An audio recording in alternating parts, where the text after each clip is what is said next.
Hai anak pelajar, Assalamualaikum. Jom kita mengingat fakta khusus bab 6 tajuk pengurusan. Okay, seperti mana yang anak-anak pelajar sedia maklum, fakta khusus wajib diingat ya.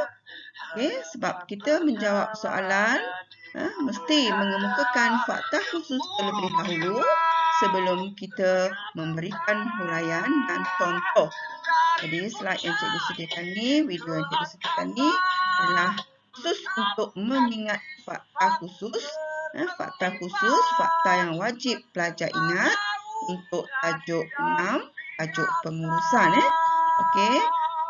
Untuk pelajar lulus, okey, sekiranya pelajar boleh mengingat semua fakta khusus, insya-Allah sudah boleh membuatkan pelajar lulus lah. Okey, jadi cikgu harap pelajar boleh mengingat semua fakta khusus yang terkandung dalam sukatan pelajaran kita. Okey, jom kita sama-sama mengingat semua fakta khusus yang terkandung dalam tajuk pengurusan ya. Okey, selamat menghafal.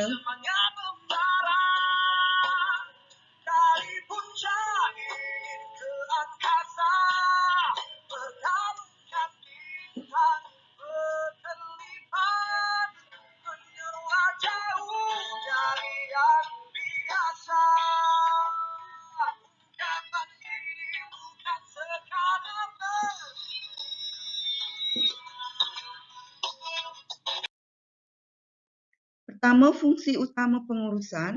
Pertama, perancangan. Kedua, pengorganisasian. Ketiga, kepimpinan. Keempat, pengawalan.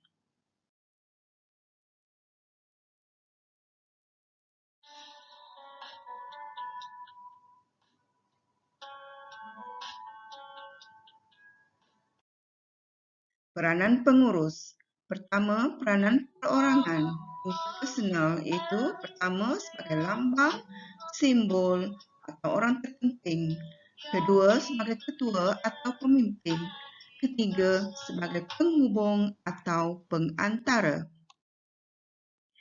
Peranan kedua, peranan bermaklumat.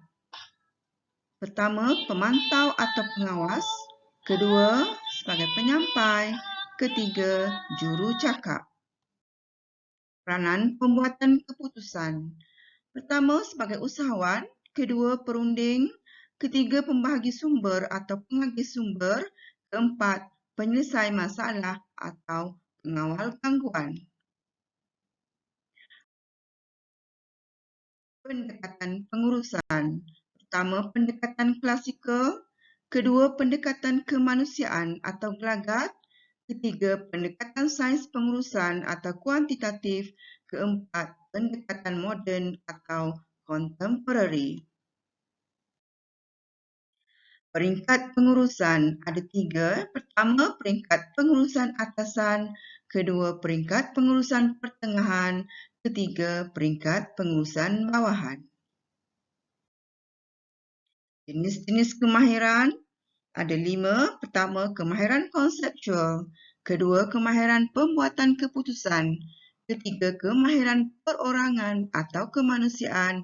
Keempat, kemahiran pengurusan masa. Dan kelima, kemahiran teknikal. Jenis-jenis perancangan. Pertama, perancangan mengikut jangka masa. Kedua, perancangan mengikut kegunaan. Ketiga, perancangan mengikut peringkat, iaitu strategik, operasi dan taktikal. Proses perancangan. Pertama, menentukan matlamat dan objektif. Kedua, menganalisis persekitaran perniagaan. Ketiga, membentuk alternatif tindakan. Keempat, menilai alternatif. Kelima, memilih alternatif tindakan.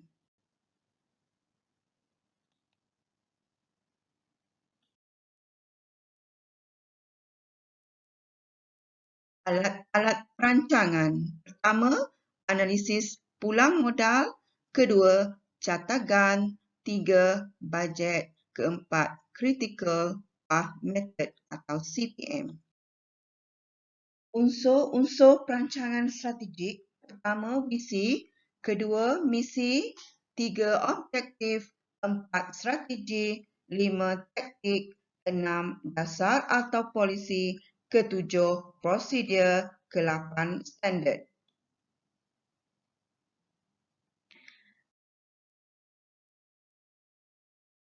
Jenis-jenis penjabatanan organisasi. Pertama, penjabatanan organisasi mengikut fungsi. Kedua, mengikut division produk. Ketiga, mengikut division geografi. Keempat, penjabatanan mengikut division pasaran. Kelima, penjabatanan organisasi mengikut matriks.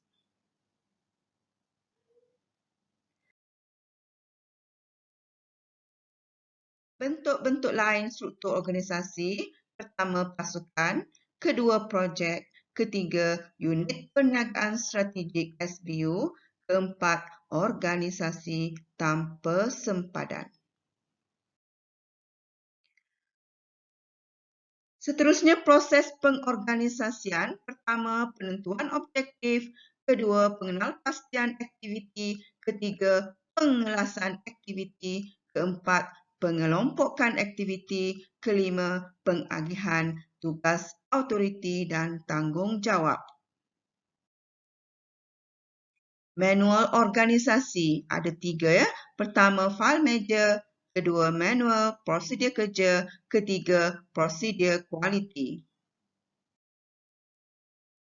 Konsep-konsep pengorganisasian. Pertama, authority. Kedua, tanggungjawab. Ketiga, accountability. Keempat, pemusatan dan pemencaran authority. Kelima, penugasan. Keenam, empowerment. 7, authority lini dan staf. 8, jangkauan kawalan. Ke-9, rantaian arahan. Beralih pula kepada tajuk kepimpinan. Pertama, jenis-jenis kuasa pemimpin. Pertama, kuasa sah. Kedua, kuasa ganjaran. Ketiga, kuasa desakan. Keempat, kuasa rujukan. Kelima, kuasa kepakaran.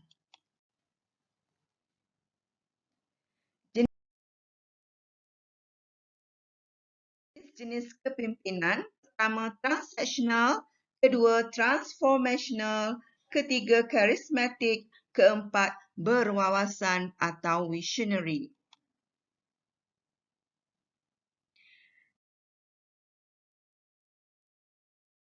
Gaya kepimpinan ada 4 ya. Pertama, autokratik. Kedua, demokratik. Ketiga, laissez-faire. Keempat, contingency.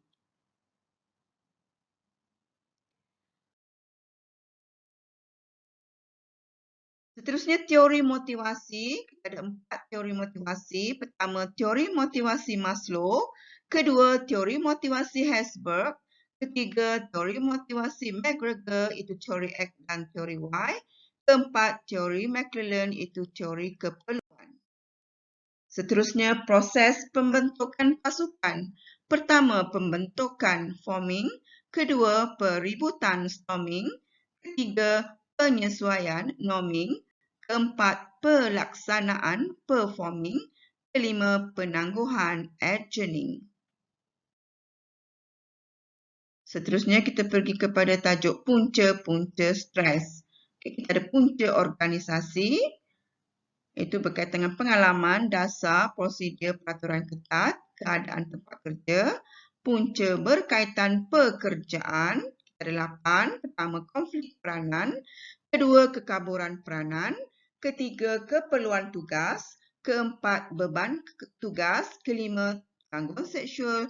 Keenam, skop kerja. Ketujuh, kekurangan sokongan sosial. Dan ke-8, struktur organisasi.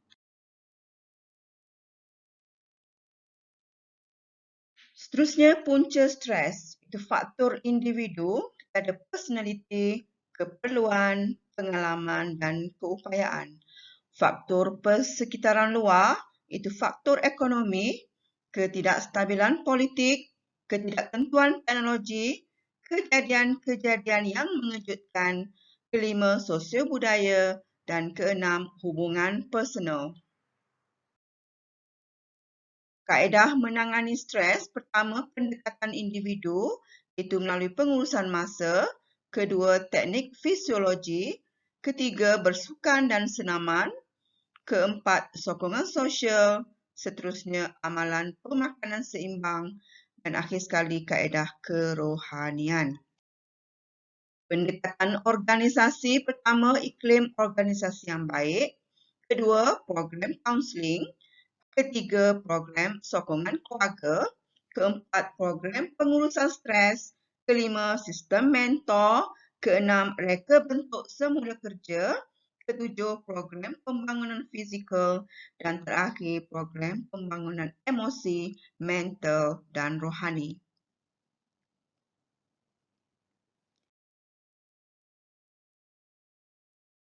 Kesan stres, kesan kepada organisasi, pertama menampung kos yang tinggi, kedua produktiviti pekerja menurun, ketiga kadar lantik henti yang tinggi, keempat kadar keganasan atau kemalangan meningkat, kelima kadar penting kerja atau ketidakhadiran meningkat, keenam hubungan tidak harmoni, imej organisasi terjejas apabila produktiviti merosot.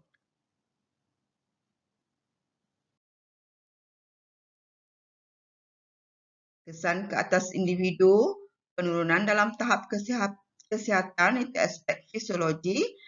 Kedua, perubahan sikap atau emosi, aspek psikologi. Ketiga, perubahan tingkah laku. Keempat, prestasi kerja menurun. Okey, seterusnya kita beralih kepada tajuk pengawalan. Pertama, jenis pengawalan. Kita ada dua, kawalan dalaman dan kawalan luaran. Di bawah kawalan dalaman, kita ada tiga, audit dalaman, dasar organisasi, dan yang ketiga, prosedur kerja. Kawalan luaran, kita ada audit luaran, peraturan, dan undang-undang. Seterusnya, proses kawalan. Pertama, menetapkan standard. Kedua, mengukur pencapaian. Ketiga, membandingkan pencapaian dengan standard. Keempat, membuat langkah pembetulan. Kaedah kawalan ada tiga. Kawalan awalan, itu kawalan input. Kawalan semasa atau transformasi. Kawalan selepas atau kawalan output. Alat-alat kawalan, pertama, analisis pula modal, kedua, catakan, ketiga, bajet, keempat, critical path method.